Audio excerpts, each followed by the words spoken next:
세상에서 통하는 실력이라는 주제를 가지고 말씀 전합니다.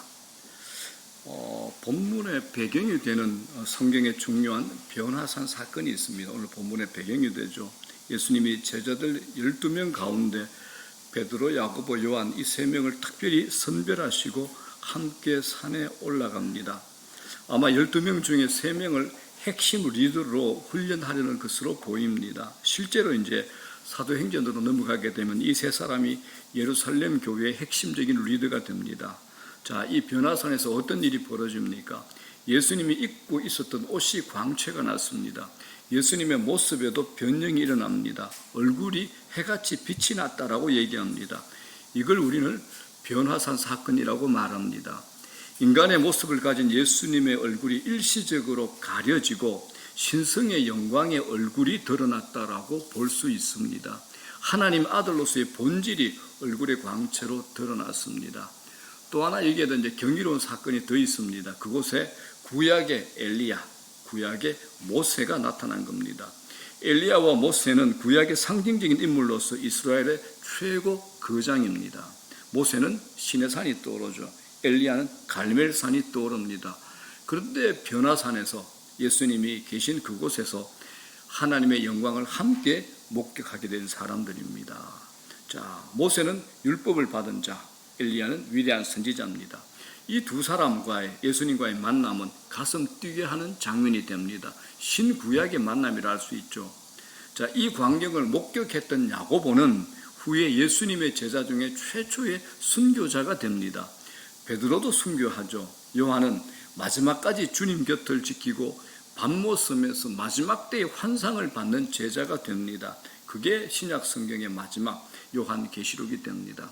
그래서 이 변화산의 경험은 제자들에게 중요한 사건이 되었다라고 할 수 있습니다. 그런데 이 황홀한 시간이 금방 끝이 납니다.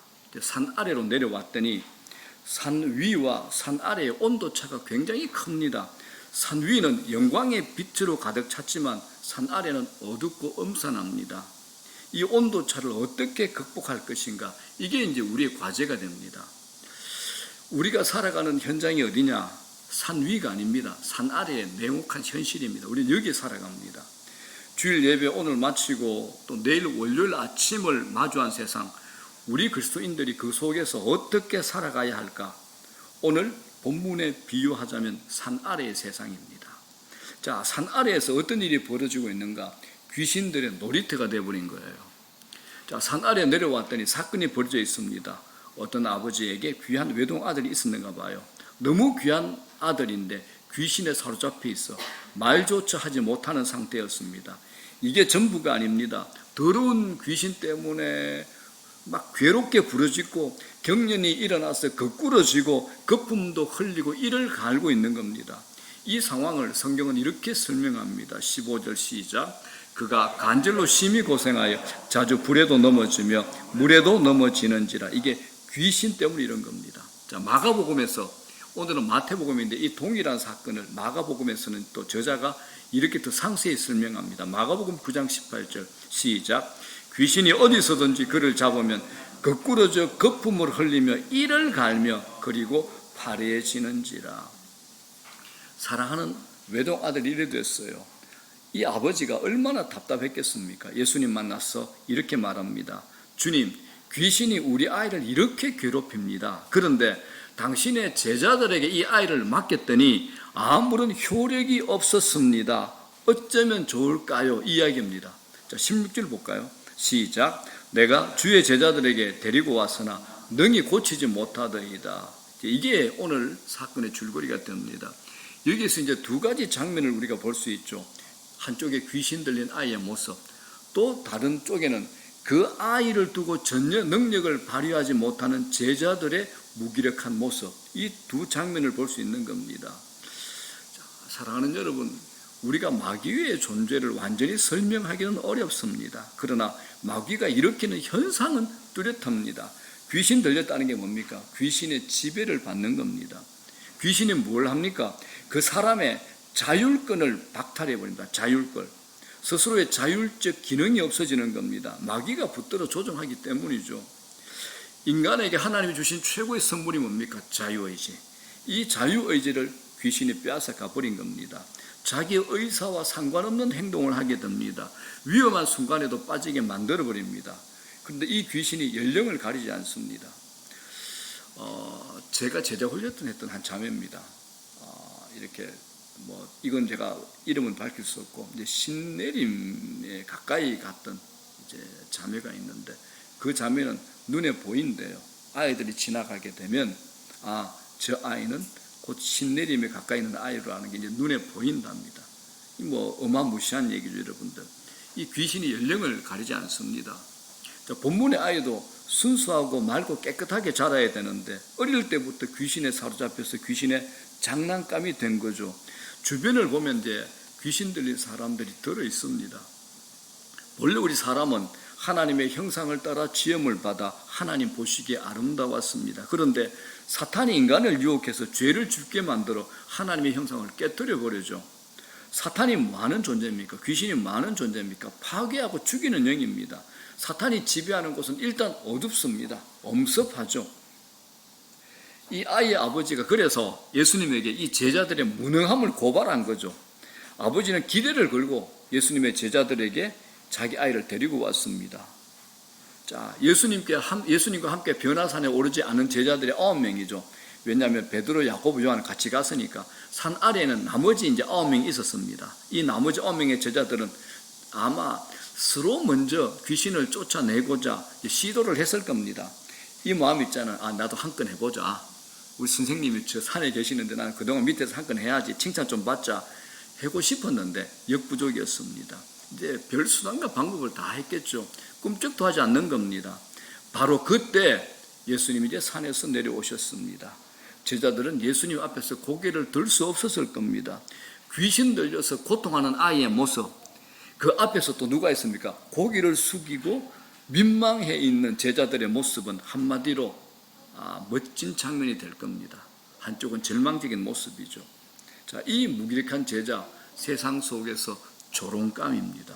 이 조롱은 제자들의 문제로 끝나지 않는 겁니다. 스승인 예수님의 명예에도 이름에도 영향을 끼칩니다. 마치 우리가 아이 잘못하면 옛날에 이거 물어보잖아. 네 아버지 누구냐? 이름 물어보잖아요. 그죠? 학교 다닐 때 사고 치면 동네에 지나가는 분들이 반드시 물어보는 게 뭡니까? 너 아버지 누구냐? 이게 하고 똑같습니다. 명예가 같이 달려있는 거죠. 자, 여러분, 하나님의 백성인 우리들이 이 세상에서 어떻게 사는가에 따라서 예수님에 대한 평가가 달라집니다. 어떻습니까? 그렇지 않을까요? 우리의 삶에 따라서 내 삶으로 끝나는 것이 아니라 내가 믿고 내가 섬기고 있는 예수님에 대한 평가도 달라지는 겁니다. 예수를 믿는 순간 우리의 행동은 세상에 노출됩니다. 사람들은 우리의 행동에 따라서 예수님에 대해서 짐작하고 평가를 할 겁니다. 그래서 신자된 우리가, 하나님의 백성된 우리가, 하나님의 자녀된 우리가 어떻게 사는가가 매우 중요합니다. 어떤 책에 감동적인 얘기가 있어서 제가 이건 꼭 전하고 싶었습니다. 폴이라고 하는 한 회사원이 뉴욕에서 중요한 미팅을 마치고 자기 팀 동료와 함께 공항으로 가려고 이제 거리에 나왔습니다. 그런데 그날이 이제 금요일 저녁 시간이에요. 한국도 그러잖아요. 저희들도 이제 파주에 쏘다 보면 금요일 저녁에는 교회로 오다 보면 차가 안 움직입니다. 원래 오면 3, 40분 될 게 3시간, 4시간 걸립니다. 미국도 똑같죠. 교통체증이 워낙 심해가지고 공항으로 가는 택시를 잡는 게 불가능해 보였습니다. 그런데 정말 기적적으로 빈 택시 하나가 온 거예요. 이 택시를 보는 순간 다른 동료들, 함께 가는 동료들이 쏜살같이 달려가서 그 택시를 잡았습니다.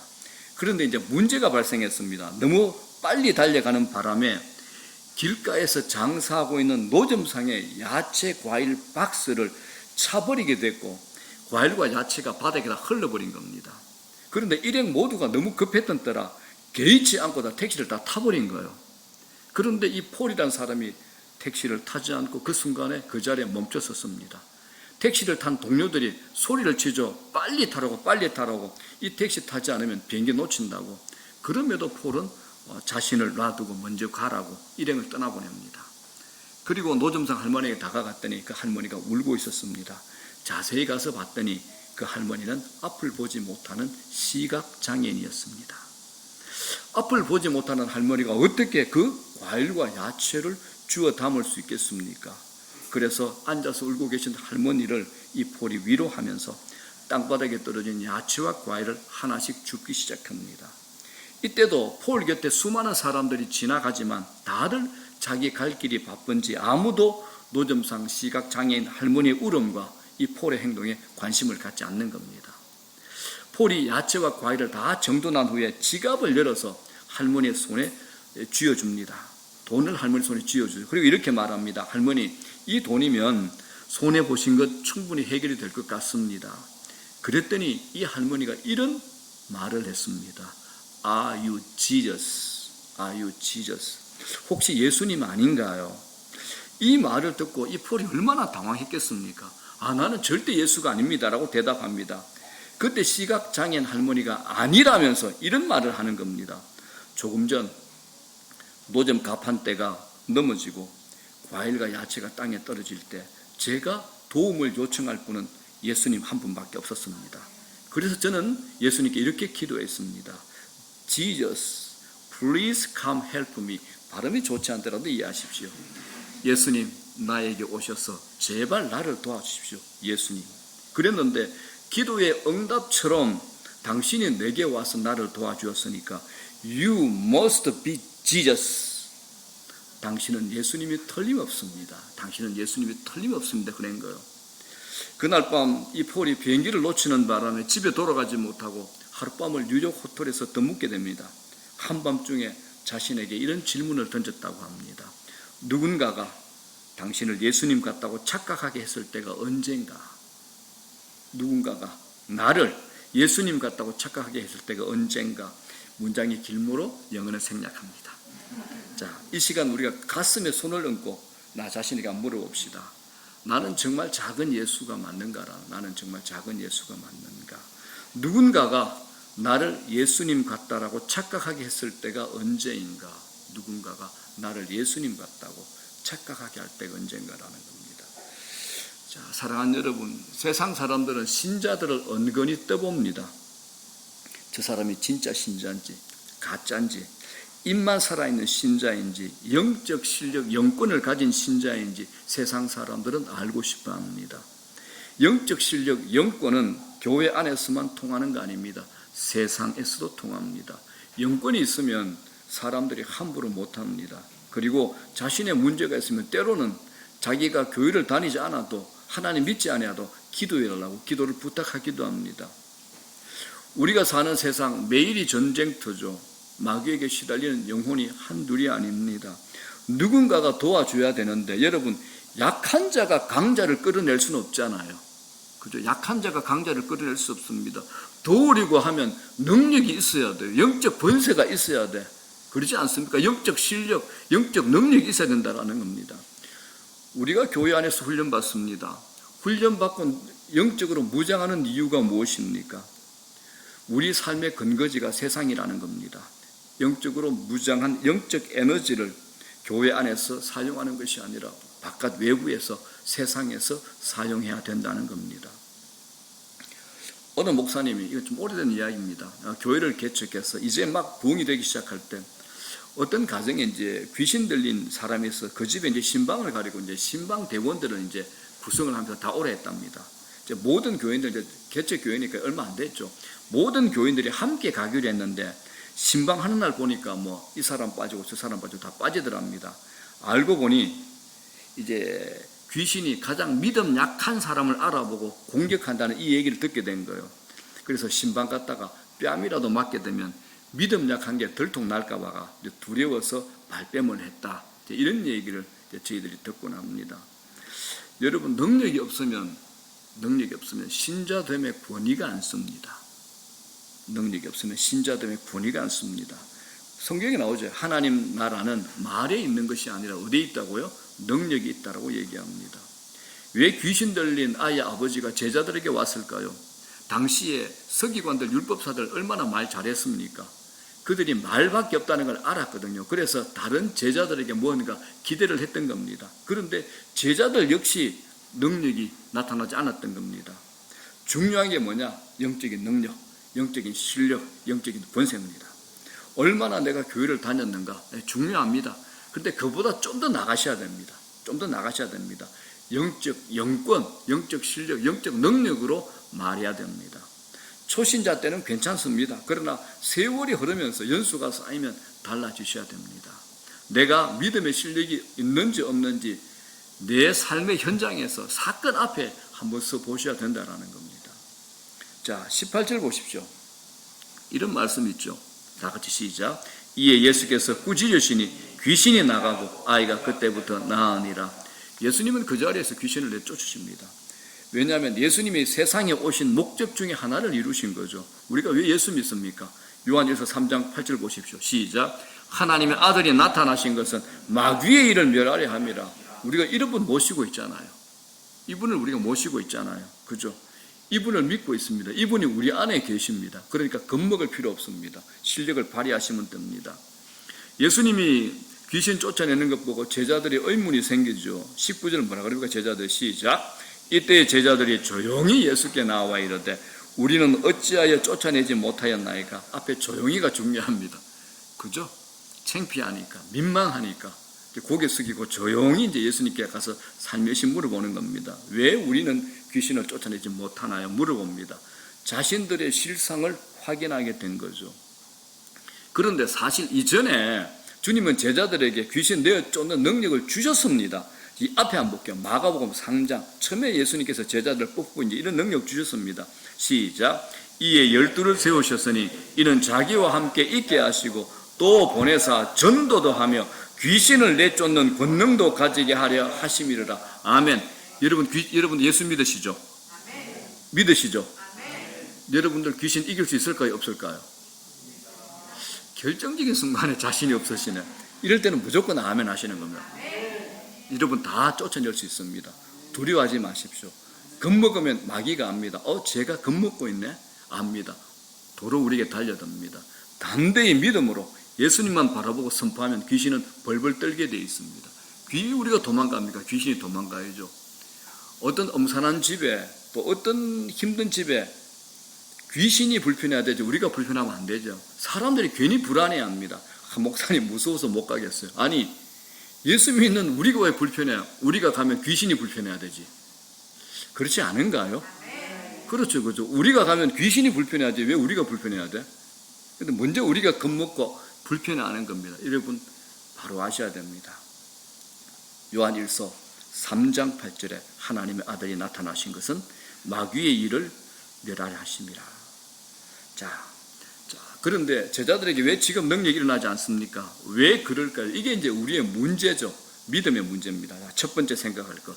왜 제자들이 이렇게 못했을까? 믿음의 문제라고 예수님이 지적을 하신 거예요. 자, 20절 보십시다. 시작. 이르시되 너희 믿음이 작은 까닭이니라.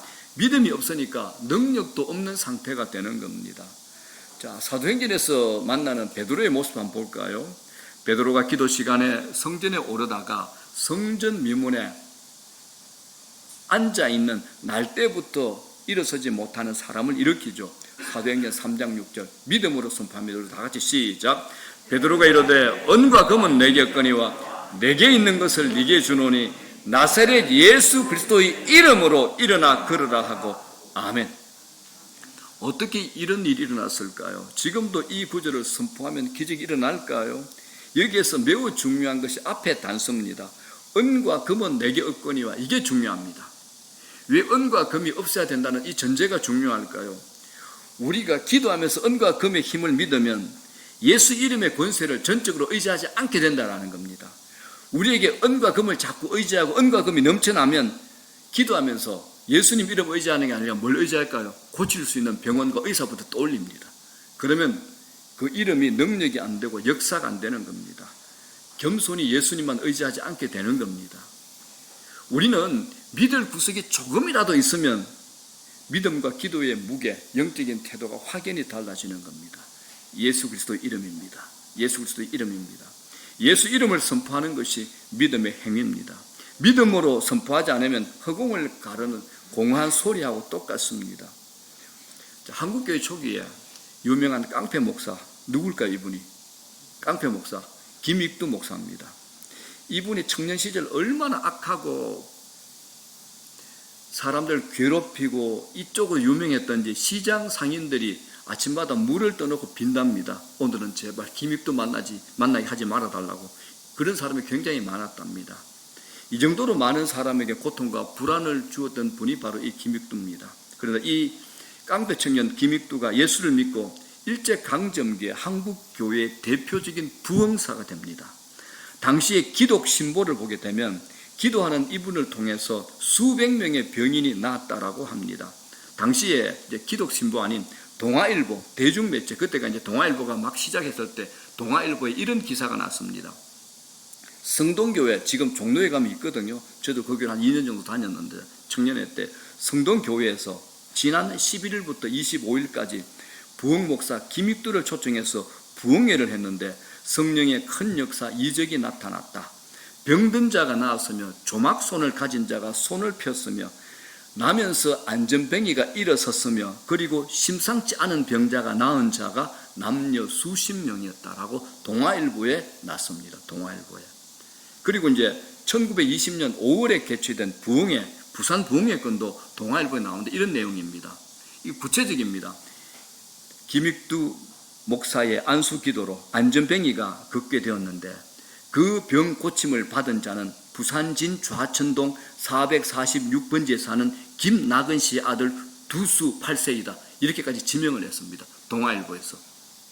태어난 지 8개월 만에 안전뱅이가 되어 8년 동안 서지 못하고 이 세상을 슬프게 지내왔는데 그러다가 김 목사가 부산에서 집회할 때 기어서 예배당에 찾아와 김 목사 옆에 앉았고 김 목사는 이 소년이 병으로 고생하는 것을 불쌍히 여겨 안수 기도를 해주었다.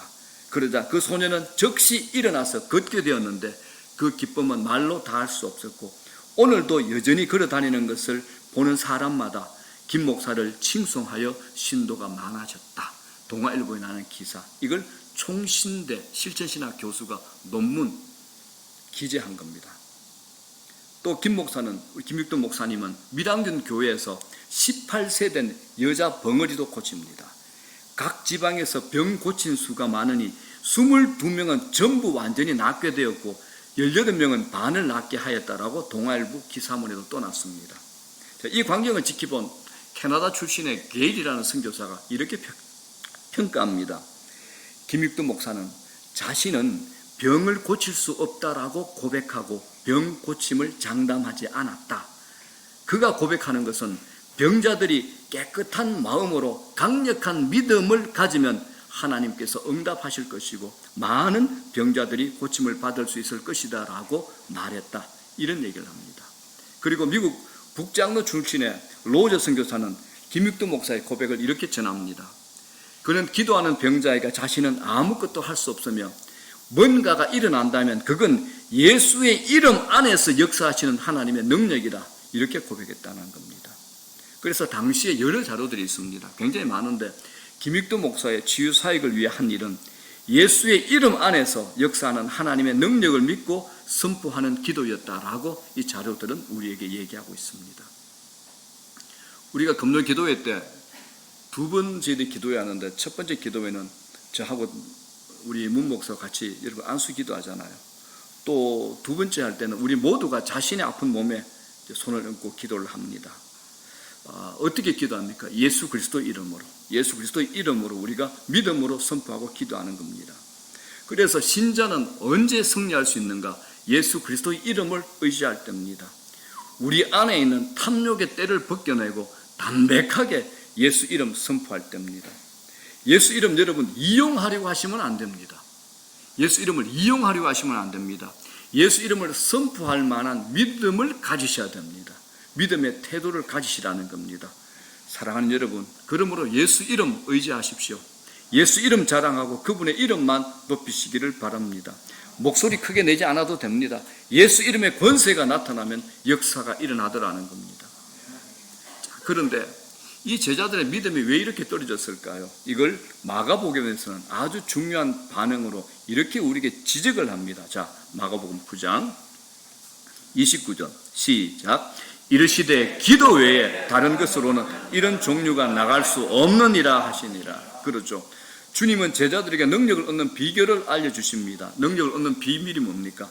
기도입니다. 제자들은 귀신을 쫓아내려 온갖 노력을 다했지만 실패하죠. 그들은 인간적인 열심을 하고 하늘에서부터 부어지는 능력은 의지하지 않았던 겁니다. 능력은 여러분 우리 열심으로 되는 건 아닙니다. 능력은 위로부터 옵니다. 기도하는 사람이 그 능력을 받게 됩니다. 자신의 능력 없음, 한계를 철저히 아는 사람은 뭡니까? 기도합니다. 자기의 힘과 재주를 믿는 사람은 아직도 기도할 준비가 되어 있지 않는 겁니다. 제자들은 이 순간에 기도하지 않는 겁니다. 이전에는 그들에게 능력이 나타났습니다. 그런데 왜 지금은 나타나지 않을까요? 여러분, 이거 명심하십시오. 오늘 일을 위해서는 오늘의 기도가 필요합니다. 옛날에 그 울고먹을 하지 마십시오. 옛날에 그 끄집어내가 자꾸 써먹을 하지 마십시오. 그래서 일상의 매일의 기도가 그렇게 중요합니다. 오늘 일을 위해서는 반드시 오늘의 기도가 필요합니다. 어제의 성공에 도취되어서 기도를 소홀히 하면 하나님의 능력은 어느 순간 희미해지고 사라집니다. 기도가 뭡니까? 고도의 영적 집중력이죠. 하나님께 집중하는 겁니다. 하나님의 능력을 경험하려고 하면 기도하셔야 됩니다. 기도는 하늘의 능력을 땅에 흐르게 하는 수로와 같습니다. 기도하면 믿음이 강화되죠. 항상 우리 안에 의심이 문제잖아요. 그런데 기도하면 믿음이 강화됩니다. 의심이 생기면 믿음의 역사를 볼 수가 없습니다. 자, 그러면 또 여러분 질문이 있죠. 목사님, 언제까지 기도해야 될까요? 정답, 의심이 사라지고 하나님에 대한 절대적인 확신이 올 때까지 기도하셔야 됩니다. 의심이 사라지고 하나님에 대한 절대적인 확신이 올 때까지 기도하셔야 됩니다. 그래서 이 기도는 믿음으로 이어지고 우리의 믿음은 능력으로 나타나는 겁니다. 하나님 능력 주십시오. 기도하셔야죠. 기도하셔야 됩니다. 여기서 기도는 간헐적으로 띄엄띄엄 말하는 것 아닙니다. 지속적이고 끊임없는 기도를 말합니다. 지금 한국교회, 현대교회가 능력을 잃어버렸다면 그 이유는 하나입니다. 기도의 부재입니다. 기도하는 일에 게을러지고 이 기도가 형식화가 되어버렸습니다. 그렇기 때문에 여러분, 우리가 늘 강조했던, 제가 늘 강조했던 1시간 기도는 일상의 영성입니다. 이게 여러분들 한 끼 밥입니다. 1시간 기도는. 이 마지막 때, 그리고 여러분 금요 기도에 나오십시오. 나오셔야 됩니다. 교회가 함께 해야 될 기도 제목이 자꾸 쌓여갑니다. 우리가 연합해서 힘을 합쳐서 함께 기도해야 되는 겁니다. 코로나 지나면서 한국의 많은 교회들이 어려움 당했습니다. 제가 듣기로는 4만여 교회에서 10,000교회 정도가 이제 어려워서 문을 닫았다, 이런 얘기를 제가 듣기도 합니다. 그런데 코로나를 지나면서까지 요동함 없이 잘 이겨낸 교회의 공통점이 딱 하나 있습니다. 그 교회는 기도회를 멈추지 않았다는 겁니다. 기도회를 멈추지 않았습니다. 지난 금요일에 우리 하율이, 은소 두 놈이 나와서 이 금요 기도에 참여했습니다. 야, 너가 무섭지 않았니? 우리 하율이 왈 아주 좋았어요. 여러분, 우리 아이들 축복기도 부탁드립니다. 축복의 박수 한번 부탁드립니다. 청년들도 나오십시오. 청지들 나오셔서 인생을 한번 걸어보는 겁니다. 기도의 자리에서. 우리가 기도하지 않는 분들 이유 딱 하나죠. 딱 하나입니다. 기도의 능력을 믿지 않는 겁니다. 그러면 안 하게 되죠. 기도의 능력을 알면 무조건 하게 되어 있습니다. 기도하면 되는데 왜 안 합니까? 그런데 기도의 능력을 못 믿으니까 기도 안 하는 겁니다. 여러분, 지금 교회, 우리 한국교회 보십시오. 옛날보다 훨씬 더 세련됐습니다. 프로그램도 참 좋은 거 맞습니다. 그런데 옛날보다 많이 잠들어 있습니다. 어떻습니까? 그렇지 않습니까? 왜 그럴까요? 기도가 약해지면서 믿음이 떨어지죠. 믿음이 떨어지면서 교회가 영권을 잃어버렸기 때문입니다. 영적인 능력, 영적인 권세, 영적인 실력이 약해진 버립니다. 예수님 보십시오. 예수님의 일생의 비밀이 뭡니까? 기도입니다. 복음서를 보면 예수님의 일상의 중심에는 늘 기도가 있었습니다. 하나님의 아들이신 예수님이 기도에 힘썼다면 우리는 말할 게 없잖아요. 핑계댈 게 없잖아요. 예수님이 이 땅에서 기도하셨는데 기도 없이 능력 있는 그리스도인의 삶을 살 수가 없습니다. 도시에 살면서 기도 시간 만들어내는 것 쉬운 일 아닌 걸 제가 압니다. 그러나 짧은 기도, 여러분 형식적인 기도로는 세상에 나가서 영권을 발휘하는 신자 될 수 없습니다. 무기력한 무능한 제자의 모습을 세상에 드러낼 수밖에 없는 겁니다. 오늘 주님도 제자들의 무능함을 회복하는 비결이 뭡니까? 기도 외에 다른 것으로는 나갈 수 없다라는 겁니다. 기도 외에. 사랑하는 여러분, 기도 시간 누리십시오. 기도는 양으로 승부하는 겁니다. 목사님, 저는 정말 초집중해서 짧은 시간, 그거는요, 양이 찼을 때 그런 얘기 하십시오. 양이 찬 다음에 그런 얘기 하시면 제가 오케이 받아줍니다. 저희 교회 꾸준하게 기도하는 분 많습니다. 1시간 기도. 제가 저희 교회 처음 개척할 때부터 늘 했던 게 기도였습니다. 지금 못 나오시지만은 얼마 전에 나오셨던 우리 김순남 권사님, 어떤 날은 저하고 기도하면 새벽에 2시간씩 기도하고 왔습니다. 그분은 반을 못 써요. 아시잖아요. 3층에 올라오는 거는 정상인들이 100층까지 걸어서 올라갈 정도로 힘듭니다. 한 계단 올라와서 주여, 한 계단 올라와서 주여, 한 계단 올라와서 주여 그러고 오셔서 앉아있는 것도 힘들죠. 그런데 2시간을 기도하셨습니다.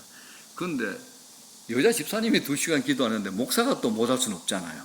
그래서 치거니 박거니 치거니 저쪽에서 주여 그러면 내가 또 주여 그러고 이렇게 이제 2시간씩 그렇게 기도를 했습니다.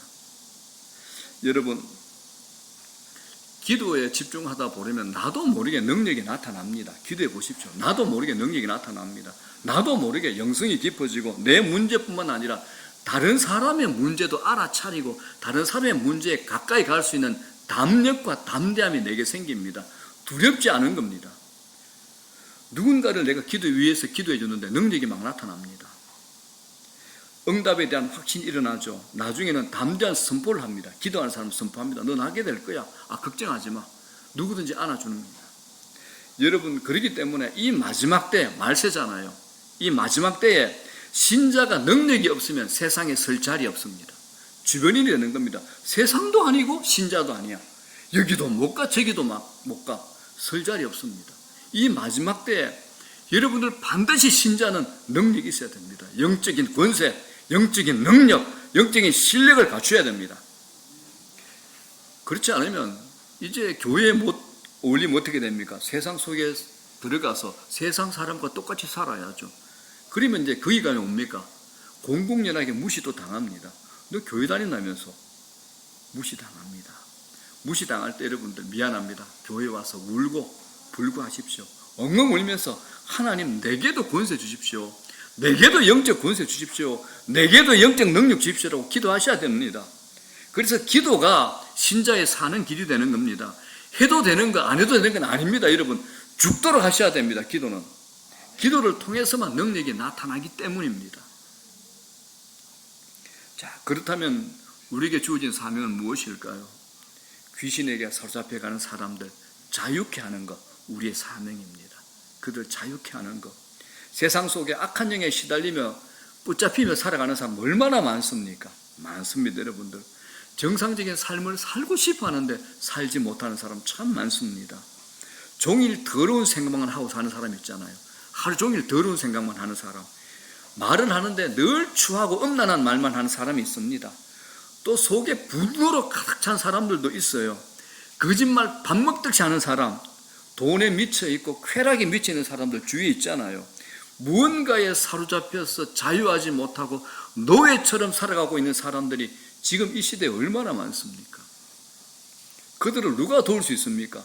국가가 돕습니까? 못 돕습니다. 기업이 도울 수 있을까요? 못 돕습니다. 우리가 도울 수 있습니다. 이걸 우리 크리스찬들이 해야 되는 겁니다. 전도는 딴 거 아닙니다. 악한 영에 속박된 자를 풀어서 자유케 하는 겁니다. 자유케 하는 겁니다.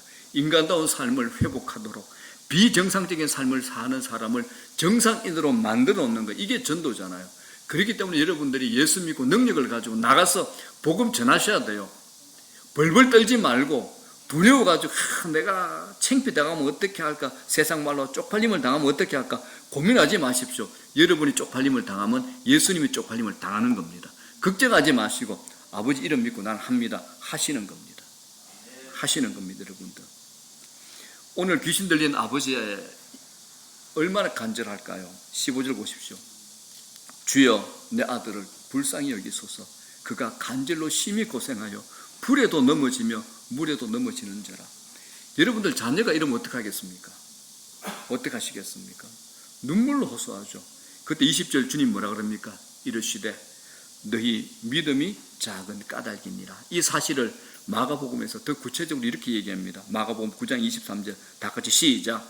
예수께서 이르시되 할 수 있거든이 무슨 말이냐? 믿는 자에게는 능하지 못질 일이 없느니라 하시니, 믿는 자에게 능히 하지 못할 일이 없다라는 겁니다. 예수 믿는 믿음, 예수 믿는 믿음, 이게 우리 실력이고 이게 우리의 능력이 됩니다. 눈에 보이지 않는 싸움을 우리가 하는 겁니다. 자, 말씀 정리합니다. 주님께서는 신자된 우리가, 하나님의 자녀된 우리가, 하나님의 백성된 우리가 세상 가운데서 영적 권위, 영적 권세, 영적인 능력, 영권을 드러내기를 원하십니다. 우리는 세상 안으로 들어가야 됩니다. 세상 속으로 침투해야 됩니다. 세상 안에서 우리 믿음을 드러내야 됩니다. 여러분, 추상적인 믿음 안 됩니다. 생각하는 믿음 안 됩니다. 실전에서 통하는 믿음을 가지고 있어야 됩니다. 주님은 우리에게 세상에 가라고 말씀하십니다. 그냥 가라고 하시는 건 아니죠. 우리에게 권능을 주셨습니다. 예수 이름, 예수의 권능을 주셨습니다. 우리 안에 예수가 계시잖아요. 그래서 여러분들 이 믿음을 사용하시기를 바랍니다. 병들어 지쳐있고 마귀에게 시달리고 있는 영혼들을 하나님의 품으로 인도하는 일에 쓰임받는 여러분 되시기를 주님의 이름으로 축원합니다.